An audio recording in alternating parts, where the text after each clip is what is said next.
बाळासाहेबांच्या तमाम शिवसैनिकांना तुमच्या ह्या अनिश गाढवेचा, बाळासाहेबांच्या लहानशा शिवसैनिकाचा आणि शिवसेनेच्या प्रवक्त्याचा मानाचा जय महाराष्ट्र. शिवसैनिकांनो, शिवसेना एक वादळ या तुमच्या हक्काच्या व्यासपीठाला, या लहानशा YouTube प्रबोधन माध्यमाला तुम्ही सर्व शिवसैनिकांनी लाखोंच्या संख्येने सबस्क्राइब जरूर करा, ही तुम्हा सर्वांना पुन्हा एकदा विनंती करतो. तुम्हाला थोडंसं 17-18 महिने मागे नेतो, ज्यावेळेस महाराष्ट्रामध्ये राज्यसभेची निवडणूक लागली होती. शिवसेनेतर्फे संजय राऊत असतील आणि संजय पवार असतील, कोल्हापुरातनं संजय पवार असतील, हे शिवसेनेतर्फे 2 उमेदवार होते. तुम्हाला सर्वांना आठवत असेल त्यावेळेस संभाजी छत्रपती यांची देखील उमेदवारी चर्चेमध्ये होती. शिवसेनेकडनं त्यांना उमेदवारी हवी होती, पण शिवसेनेच्या अटी शर्ती त्यांना मान्य नव्हत्या. त्यामुळे शिवसेनेने आपला शिवसैनिक म्हणून उमेदवार दिला आणि संजय पवार म्हणून कोल्हापुरातनं राज्यसभेला उभे राहिले. हा सर्व काळ थोडा फ्लॅशबॅकचा जरी असला, तुम्हाला सर्वांना व्यवस्थित आठवत असेल त्यावेळेस संजय पवारांचा निसटता पराभव झाला होता. या राज्यसभेमध्ये खासदार होता संजय पवार राहिले होते. संजय पवार एक निष्ठावंत शिवसेनेचे कडवट कार्यकर्ते, कोल्हापूरचे जिल्हा प्रमुख, सध्याचे शिवसेनेचे उपनेते. संजय पवारांच्या निष्ठेबद्दल काही वेगळं सांगायला नको. अवलिया माणसं असतात, शिवसेनेला लाभलेली ही अशी रत्न असतात संजय पवार कोल्हापूरचे. असो, मला सांगण्याचा उद्देश असा, आज मी राज्यसभेचा पुन्हा एकदा उल्लेख यासाठी करतोय कारण बरोबर 24 फेब्रुवारी 2024 रोजी महाराष्ट्रातनं राज्यसभेच्या 6 जागा रिक्त होत आहेत. राज्यसभेच्या आता या 6 जागांपैकी जवळपास 3 जागांवर भारतीय जनता पक्षाचे विद्यमान राज्यसभेचे खासदार आहेत, एका जागेवर शिवसेनेचे आणि एक काँग्रेस आणि एक राष्ट्रवादीचे.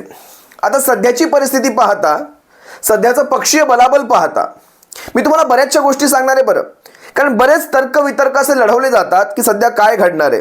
कारण त्यावेळेस ज्यावेळेस हे उमेदवार होते, ज्यावेळेस हे विद्यमान खासदार होते राज्यसभेचे, त्यावेळेसची परिस्थिती वेगळी होती आणि आता परिस्थिती वेगळी आहे. महाराष्ट्रामध्ये जवळपास 2 स्थानिक पक्ष फोडले गेले भारतीय जनता पक्षाकडनं. जवळपास या सगळ्या आमदारांची जुळवाजुळव करून करून महाराष्ट्रामध्ये एक भयानक असं सरकार आणलंय.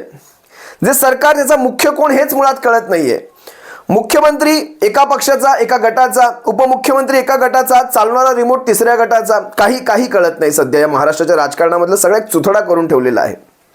या सगळ्यामध्ये अनिल देसाई शिवसेनेचे आपले खासदार, त्यांची टर्म सध्या संपते 24 फेब्रुवारीला. अनिल देसाई शिवसेनेचे निष्ठावंत कडवट वाघ आणि ज्यांना शिवसेनेची थिंक टँक म्हणतात.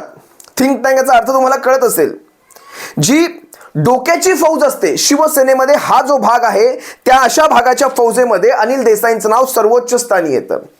डोकं चालणाऱ्यांची फौज अनिल देसाई साहेब, थिंक टँक. या अशा माणसांना राज्यसभेमध्ये असणं खऱ्या अर्थाने हा शिवसेनेसाठी एक फार गरजेची गोष्ट आहे. ही अशा माणसांनी राज्यसभेमध्ये असणं शिवसेनेच्या भूमिका, कारण शिवसेनेमध्ये सर्व प्रकारची माणसं आहेत, उच्च शिक्षितापासून खालपर्यंत सगळ्या प्रकारची माणसं आहेत शिवसेनेमध्ये. आणि उच्च शिक्षितांमध्ये अनिल देसाईंचा पगडा हा फार मोठा आहे. कारण ही व्यक्ती उच्च शिक्षित तर आहेच, पण कशा प्रकारे हालचाली झाल्या पाहिजेत, कशा प्रकारे स्ट्रॅटेजी ठरल्या पाहिजेत, पक्षामध्ये कशा प्रकारे कुठले निर्णय कुठल्या वेळेला घेतले गेले पाहिजेत, हे अनिल देसाईंसारखा माणूसच ठरवू शकतो. यांचा हात कोणी धरू शकत नाही त्या बाबतीत. पण आपलं दुर्दैव म्हणावं लागेल, शिवसेनेमध्ये सध्याची जी परिस्थिती चालू आहे ते पाहता पुन्हा अनिल देसाई साहेबांना आपण राज्यसभा दाखवू शकू का, इथे आपण साशंक आहोत. मला दुःख या गोष्टीचं वाटतं, हे सगळं असताना देखील मला तो हिरोजी इंदुलकरांचा का कुणास ठाऊक तो एक प्रसंग आठवतो. स्वतःच्या वाड्याला विकून, स्वतःची संपत्ती विकून रायगडाचं बांधकाम करत होते. छत्रपतींना हे देखील माहीत नव्हतं की आपल्याकडचं धन तेवढंसं पुरेसं नाहीये. ज्यावेळेस हिरोजी इंदुलकरांनी स्वतःचा वाडा विकला, पण कुठेही असा उद्देश मनामध्ये ठेवला नाही की आता आपल्याला काहीतरी घबाड मिळेल, काहीतरी मोठं मिळेल. अरे, माझ्या राजाच्या स्वराज्याचं प्रतीक, त्या स्वराज्याची राजधानी जन्म घेऊ पाहते आणि त्या जन्म घेणाऱ्या राजधानीला बांधण्याचा तो एक मान मला मिळतोय, याच्यापेक्षा मोठं ते काय. त्यांनी स्वतःचं सारं विकून या सगळ्या प्रसंगांची कुठे तुलना नाही. पण मला एक सांगायचं ह्या सगळ्याच्या मागे, माझं उद्देश पहा काय, की मराठ्यांमध्ये ते एक राष्ट्रीयत्व असतं, ते एक आत्मीयता असते. आपल्या राज्याविषयी, आपल्या ह्या राष्ट्राविषयी, या महाराष्ट्राविषयी एक आत्मीयता असते. स्वाभिमानाशी कधी मराठी तडजोड करत नाहीत आणि त्याचं तिथे एक द्योतक मिळतं. विचार करा, अनिल देसाई साहेबांना माहिती होतं की आता पुढची टर्म काय मला खासदारकी मिळू शकत नाही, कारण तितकंसं संख्याबळ माझ्या पक्षामध्ये राहिलेलं नाही. ज्या विधान परिषदेच्या आमदारांचं मी तुम्हाला सांगतो, ज्या विधान परिषदेच्या आमदारांना शेवटी वाटू लागलं की आता आपल्याला पुढची काही टर्म मिळत नाहीये, मग त्यात नीलम गोऱ्हे असतील, मनीषा कायंदे असतील, ह्यांसारखी माणसं म्हणण्यापेक्षा उंदरं म्हणा, ह्यांसारखी उंदरं पटापट उड्या मारून पळून गेली. मला अभिमान वाटतो ह्या अशा खासदारांचा. आणि आमच्या नजरेमध्ये, आमच्या मनांमध्ये शिवसैनिकांच्या, महाराष्ट्रातल्या 4.5-5 कोटी शिवसैनिकांच्या मनाच्या त्या गाभाऱ्यात तुम्ही आजन्म खासदार राहिलात. आजन्म. या नावावरच्या खासदारक्यांपेक्षा ज्यावेळेस तुम्ही निष्ठावंत म्हणून आपल्या खासदारक्यांवर पाणी फिरता, त्यावेळेस तुम्ही आमच्या मनांमध्ये आजन्म खासदार म्हणून राहता. आता महाराष्ट्रामधनं अनिल देसाई असतील किंवा वंदना चव्हाण असतील, राष्ट्रवादी काँग्रेसच्या शरद पवार साहेबांच्या पक्षाच्या, काँग्रेसचे मला वाटतं कुमार केतकर असतील, आणि ह्या भारतीय जनता पक्षाचे 3 खासदार, ज्याच्यामध्ये नारायण राणेंचा देखील समावेश येतो. आता ह्या नारायण राणेंविषयी पण मी तुम्हाला सांगेल, पण त्याआधी मला काही प्रश्नांची उत्तरं द्यायची आहेत. बरेच मीडिया किंवा बरेचसे तत्ववेत्ते म्हणा, विश्लेषक म्हणा, काही भाजपाचे पेड पत्रकार म्हणा, एक प्रश्न उभा करतात की शिवसेनेला आता शिंदे गटाचा, म्हणजे ठाकरे गटाच्या आमदारांना शिंदे गटाचा व्हीप पाळावा लागेल की काय. मी सगळ्यात प्रथम या प्रश्नाचं उत्तर देऊ इच्छितो. सर्व शिवसैनिकांना आश्वस्त करू इच्छितो. तुम्हा सर्वांना एक गोष्ट पुन्हा आठवायला मी मजबूर करतोय. ज्या वेळेस शिवसेनेच्या नावाची आणि चिन्हाची केस तातडीने सुनावणीला घ्यावी की नाही घ्यावी यासाठी सुप्रीम कोर्टामध्ये खल चालू होता, त्यावेळेस सुप्रीम कोर्टाने एक प्रश्न शिंदे गटाच्या वकिलांना केला, तुम्ही व्हीप बजावणार आहात का? कारण त्यावेळेस आपल्या वकिलांनी सांगितलं होतं हे कुठला ना कुठला तरी व्हीप जारी करणार आणि आम्हाला अडचणीत आणणार. त्यावेळेस सुप्रीम कोर्टाने एक प्रश्न विचारला होता, तुम्ही व्हीप बजावणार आहात का? त्यावेळेस शिंदे गटाच्या वकिलांनी ॲफिडेव्हिटवर सांगितलं होतं की आम्ही कुठलाही व्हीप बजावणार नाही आहोत. त्यामुळे ॲफिडेव्हिट म्हणजे शपथपत्रावर सांगितलेलं आहे सुप्रीम कोर्टामध्ये की आम्ही कुठलाही व्हीप बजावणार नाही आहोत. त्यामुळे यांचा कुठला व्हीप आपल्याला लागू होतोय का वगैरे हे सारे प्रश्न इथेच झिरो होऊन जातात. आणि एक विचार करा, समजा असं कुठलं शपथपत्र दिलं नसतं जरी, तरी ह्यांचा व्हीप शिवसेनेचे 15 ते 16 व्हायला तर नाही लागणार, कारण 16वा आमदार आपला मशालीवर निवडून आलेला आहे. लक्षात घ्या, 16वा ऋतुजाताई लटगे या मशालीवर निवडून आलेले आमदार आहेत, त्यामुळे त्यांना तो व्हीप लागू पण होत नाही. पण उरलेल्या 15 आमदारांना कुठलाही व्हीप ते पाळतील का, हाच एक मोठा प्रश्न. हा विनोद आहे, विनोद त्यांना विचारणं म्हणजे. अरे तुमचा व्हीपच पाळायचा असेल तुमच्याकडेच नसतो आलो. त्यामुळे हे सारं झिरो. यांचा कुठलाही व्हीप आपल्याला लागू होत नाही. कित्येक तत्ववेत्ते म्हणतात, राजकीय पक्षांचे अभ्यासक म्हणतात की शिवसेना शिंदे किंवा शिवसेना उद्धव बाळासाहेब ठाकरे असा कुठला पक्षही विधानसभेत रजिस्टर्ड नाहीये, फक्त शिवसेना एकच आहे आणि एकच रजिस्टर्ड आहे तिथे.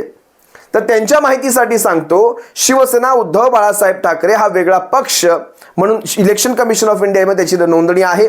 आणि दुसरी गोष्ट म्हणजे त्याला स्वतंत्र चिन्ह आहे, त्याला स्वतंत्र असं नाव देखील आहे आणि स्वतंत्र त्याची प्रोसेस आहे. त्यामुळे जे काही असेल, यांना काय आपलं ज्ञान पाजळायचं ते पाजळू द्यात, काही फरक पडत नाही. शिवसेना उद्धव बाळासाहेब ठाकरे पक्षाला कुणाचाही व्हीप लागू होत नाही. आणि ही गोष्ट मान्य सुप्रीम कोर्टामध्ये देखील मागेच मान्य झालेली आहे. हे सेपरेट, टोटल 2 सेपरेट एंटिटी आहेत या. आता 2 सेपरेट. आपला फक्त दावा आहे की शिवसेना मूळ जी आहे तीच आम्ही आहोत. ही तात्पुरती तडजोड म्हणून तुम्ही आम्हाला नाव देऊ केले, तुम्ही आम्हाला चिन्ह देऊ केले, पण आमची शिवसेना म्हणजे मूळ शिवसेना विथ धनुष्यबाण. संपला विषय इथे. आता तुम्हाला पुढच्या विषयावर मी जातो. बऱ्याच जणांचे प्रश्न होते, नारायण राणे. तर नारायण राणेंना भारतीय जनता पक्षातनं 3 जण मला वाटतं, एक आहेत त्यांचे मुरलीधरन जे केरळमधून येतात, पण त्यांना महाराष्ट्रातून त्यांनी खासदारकी दिली होती राज्यसभेची. त्यानंतर त्याच्यात नारायण राणे देखील आहेत. ह्यांची जेव्हा टर्म, आणि प्रकाश जावडेकर तिसरे आहेत त्यांच्याकडनं. आता जावडेकरांचं महत्त्व संपूर्णपणे संपवलं गेलं. बघायला गेलं तर महाराष्ट्रातनं काही विशिष्ट नावच होती ज्यांचं दिल्ली दरबारी वजन होतं. एक आपले गोपीनाथ मुंडे, गडकरी साहेब असतील, प्रमोदजी महाजन असतील, प्रकाश जावडेकर असतील. ही 3 ते 4च नावं अशी आहेत महाराष्ट्रातनं ज्यांचं दिल्ली दरबारी केंद्रामध्ये वजन होतं. केंद्रामध्ये प्रकाश जावडेकरांचं हळूहळू ते महत्त्व, एकेकाळी 4 टर्म 4 महत्त्वाची पोर्टफोलिओ सांभाळणारे प्रकाश जावडेकर आता कुठलंही नाही. राज्यसभेपर्यंत आले, राज्यसभेवरच होते बाय द वे ते आधीपासनं. गडकरींना तितकंसं फुटेज दिलं जात नाही. मोदी शहांच्या त्या चांडाळ चौकडींमध्ये गडकरींना विशेष फुटेज दिलं जात नाही. आता मुंडे साहेब आपल्यामध्ये राहिलेच नाहीत, प्रमोद महाजन साहेब आपल्यामध्ये राहिलेले नाहीत. आता अशा या परिस्थितीमध्ये नारायण राणेंसारखी एक व्यक्ती तिथे खासदारकीवर ठेवली गेली होती. फक्त शिवसेनेवर बोलण्यासाठी एक खासदारकी राज्यसभेची, त्यानंतर एक कॅबिनेट दर्जाचं मंत्रीपद सूक्ष्म लघुचं MSMEचं. आता विचार करा, बऱ्याचशा चर्चा घडतायत की नारायण राणेंना पुन्हा ती खासदारकी दिली जाणार नाही, याची एक चर्चासत्र रंगतायत. याच्या दोनही बाजू मी तुम्हाला सांगतो. नारायण राणे ही भारतीय जनता पक्षाची एक मजबुरी आहे, ही गोष्ट मान्यच करावी लागेल. कारण भारतीय जनता पक्षाला कोकणामधून, कारण कोकण पट्ट्यातून जे खासदारकी येते किंवा काही आमदारक्या येतात, या आमदारक्यांवर भारतीय जनता पक्षाला सध्या तरी अजून तरी एकही चेहरा सापडत नाही. त्यासाठी मुंबईतून कायम रवींद्र चव्हाणांचं नाव पुढे करून कसा बसा एखादा चेहरा बनतोय की काय बनवायचा एक प्रयत्न केला जातो कोकणामधनं, पण तोही तितका सफल होत नाही. त्यामुळे नारायण राणे ही भारतीय जनता पक्षाची कोकणामध्ये एक मजबुरी आहे. नाहीतर या माणसाचा अभ्यास पाहता, कारण शेवटी कसं आहे, ज्यावेळेस अर्ध्या हळकुंडाने पक्ष पिवळा होतो ना, त्यावेळेस ह्यांना देखील डच्चू दिला जातो. आणि भारतीय जनता पक्ष तसंच चाललंय. भारतीय जनता पक्ष अर्ध्या हळकुंडाने पिवळा झालेला आहे. या माणसाचा अभ्यास, या नारायण राणेंचा अभ्यास पाहता तुम्ही पाहिला असाल, त्या मला वाटतं राज्यसभेमध्ये कन्नीमोळीने एक प्रश्न विचारला, राज्यसभेमध्ये की लोकसभेमध्ये मला फारसं आठवत नाही, पण तिने एक प्रश्न विचारला की कोविड दरम्यान किती सूक्ष्म लघु उद्योग हे संपले, याची एक यादी जारी करावी, आणि तुम्ही कोविड दरम्यान काय काय कामं केली या संदर्भात त्यांनी प्रश्न केला होता. नारायण राणेंना इंग्लिशमधला मुळात प्रश्नच कळला नाही.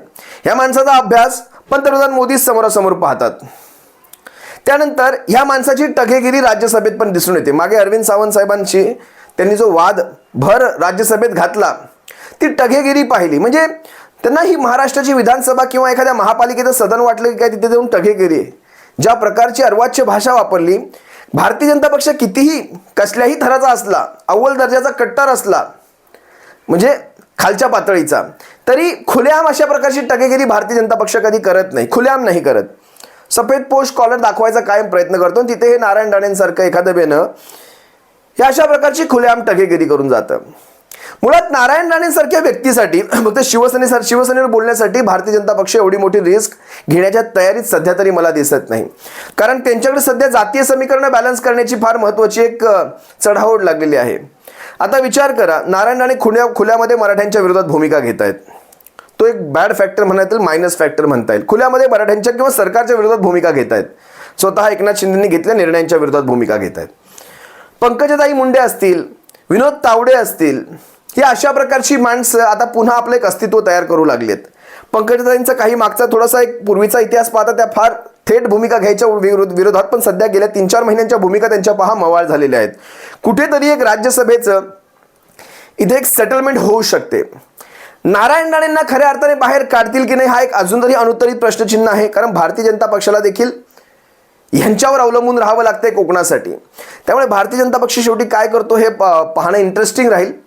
पण पंकजाताई असतील, विनोद तावडे असतील यांसारखी, किंवा रहाटकर मॅडम असतील, विजय रहाटकर यांसारख्या माणसांना राज्यसभा दाखवली जाऊ शकते. नारायण राणेंचा खऱ्या अर्थाने पत्ता देखील कट केला जाऊ शकतो. कारण याचं आणखी एक कारण तुम्हाला सांगतो. कारण नारायण राणे आणि त्यांचे सुपुत्र यांनी भारतीय जनता पक्षाची जी एक वेगळी भूमिका होती सफेद कॉलर लोकांच्या मनामध्ये, ती भूमिका संपवायचा विडा उचललेला आहे. आता ह्यांनी कितीही आपल्या मालकाची बाजू घेण्यासाठी कितीही रोज सकाळ संध्याकाळ आदळआपट केली, तरी देखील भारतीय जनता पक्षाच्या अंतर्गत देखील यांचे उघड काही शत्रू आहेत, स्वतः नारायण राणेंचे. आणि नारायण राणेंची महत्वाकांक्षा कुठेही लपून राहिलेली नाहीये. नारायण राणेंचं सध्याचं वय पाहता स्वतःसाठी कमी, पण मुलांना सेटल करण्यासाठी त्यांचा विशेष प्रयत्न चालू असतो. पण का कुणास ठाऊक हा नारायण राणेंसारखा माजी एखादा मुख्यमंत्री पुन्हा कधी महाराष्ट्राच्या राजकारणात घुसून जाऊन कुठे योग्य वेळेची वाट पाहत दबा धरून बसेल आणि कधी कोणाचा बळी घेईल याची देखील भारतीय जनता पक्षाच्या नेत्यांना पुरेपूर कल्पना आहे. त्यामुळे ह्या व्यक्तीला एका विशिष्ट चौकटीमध्येच अडकवून ठेवायचं. 2 गावांच्या सरपंचापर्यंत असेल किंवा एखाद्या नगराध्यक्षापर्यंत असेल, इथपर्यंत त्यांची मर्यादा ठेवायची. कारण बघा ना तुम्ही, एकेकाळी 13 आमदार निवडून आणणारा हा नारायण राणे आज स्वतःच्या गावातले सरपंच निवडून आणण्यासाठी धमक्या देतो आणि स्वतःच्या घरातली एकमेव आमदारकी काय ती टिकून ठेवलेली आहे. ती देखील अतिशय थोड्या फरकाने आहे. पुढच्या वेळेस ती देखील राहणार नाही याची पूर्णतः गॅरंटी शिवसैनिकांनी उचललेली आहे. पण आता लक्षात घ्या, शिंदे शिंदे गटावर सुद्धा एक वर्चस्व तयार करण्यासाठी नारायण राणेंना थोडासा फ्री हँड दिला जाण्याची शक्यता मला तरी वाटते. त्यामुळे मी अजून तरी ठामपणे सांगू शकत नाही की नारायण राणेंची खासदारकीचं तिकीट राज्यसभेचं कितपत कापलं जाईल, कारण शिंदे गटावर देखील, कारण तिकडे उदय सामंत उड्या मारणार, बरेचसे आहेत, त्यांची मंडळी आहेत तिथे. या सगळ्यांना केसरकर असतील, उदय सामंत असतील, किंवा इकडे पेण रायगडमध्ये त्यांचे काही आमदार असतील, दळवी असतील वगैरे, यांना कुठेतरी दाबून ठेवण्यासाठी नारायण राणेला थोडंसं फ्री हँड देणं किंवा त्याला ताकद देणं हे भारतीय जनता पक्षाची एक मजबुरी बनते. त्यासाठी कदाचित दिली जाऊ शकते. मंत्रीपद किती मिळेल हे माहीत नाही, पण खासदारकी कदाचित दिली जाऊ शकते असं मला तरी वाटतं. जे आहे ते प्रांजळपद मत तुम्हा सर्वांसमोर मांडलं. आता मुरलीधर हे त्यांचे दुसरे जे उमेदवार होते केरळसाठी, केरळमध्ये भारतीय जनता पक्ष 0 आहे. त्यामुळे बघा ह्यांची आतमध्ये घुसायची स्ट्रॅटेजी पहा. केरळमधून तुम्ही उभं करू शकत नाही एखाद्या खासदाराला, कारण तेवढी त्यांच्याकडे मतदान देखील नाही केरळमधनं. केरळ असेल, तामिळनाडू असेल, पण ह्यांना खासदारकी द्यायच्या महाराष्ट्रातनं, बरोबर. ह्यांना खासदारकी दिली आणि आता केरळमध्ये महाराष्ट्रातून खासदारकी घेऊन कामं केरळमध्ये करा, अशा प्रकारचं काय ते वातावरण असेल. जसं मागे काँग्रेसने तो इम्रान प्रतापगडीला कुठेतरी उत्तर प्रदेशच्या उभं केलं होतं. मला हे अशा प्रकारचं राजकारण खऱ्या अर्थाने सांगायचं झालं तर मला हे अशा प्रकारचं राजकारण बिलकुल आवडत नाही. याचा अर्थ असा, कारण तुम्ही खासदारक्या महाराष्ट्रातनं घ्यायच्या, मग विकास महाराष्ट्राचा करण्याऐवजी तुम्ही कुठेही मुक्त, म्हणजे तुमचं ते मंत्रालय कसं ओपन, कुठेही काम करू शकता, नो नो नो पोर्टफोलिओ अशा प्रकारचं. आता त्याचं उदाहरण द्यायचं तर मध्य प्रदेशातनं मला वाटतं आपले कवी आठवले साहेब यांची खासदारकी मध्य प्रदेशात नाही. त्यामुळे हे अशा प्रकारचं राजकारण चालू राहील, जाऊ द्या, तो विषय नाही आपला. पण फक्त शिवसेनेवर बोलण्यासाठी मला वाटत नाही नारायण राणेसारख्या माणसाला खासदारकी मिळेल. पाहूयात भविष्यात काय घडतंय. पण शिवसेनेकडे किंवा शरद पवार साहेबांकडे सध्याचं जे संख्याबळ पाहतात, आपल्याकडे एक खासदार निवडून इतकं संख्याबळ नाही. शेवटी हे राजकारण आहे, याच्यात कधी कुठे काय घडून जाईल आपण आज सांगू शकत नाही. काहीही घडू शकतं. काँग्रेस सध्या एक खासदार निवडून आणू शकतो स्वतःच्या बळावर. शिवसेनेचे आणि शरद पवारांचे जरी एकत्रित जरी आणले तरी आपण एक खासदार निवडून आणू शकत नाही, कारण पहिल्या पसंतीची मतं गेल्यानंतर दुसऱ्या पसंतीच्या मतांवर पूर्णतः एक खासदार, 44 जवळपास 43 ते 44 आमदारांची गरज लागेल तिथे. तेवढे आमदार दोनही पक्षांचे मिळून आणि काँग्रेसची अतिरिक्त मतं घ्यावी तर काँग्रेसकडे अतिरिक्तची मतच येत नाहीत. काँग्रेसच एकदम कट टू कट मध्ये चालतो. त्यामुळे सध्या तरी आपल्याकडे दुसरा आमदार, म्हणजे जे आतापर्यंत 3 खासदार होते तसे आपला दुसरा खासदार निवडून यावा महाविकास आघाडीचा, असं वातावरण सध्या दिसत नाही. पण पाहूयात, शेवटी हे राजकारण आहे, इथे काहीही घडू शकतं. तुर्तास तुम्हा सर्वांची रजा घेतो. सप्रेम जय महाराष्ट्र. बाळासाहेबांच्या शिवसैनिकांना पण एक गोष्ट लक्षात ठेवा, आपल्याला कुणाचाही व्हीप लागू होत नाही ना, असले कुठले आलेले व्हीप आपण फाट्यावर मारतो. जय महाराष्ट्र. काळजी घ्या.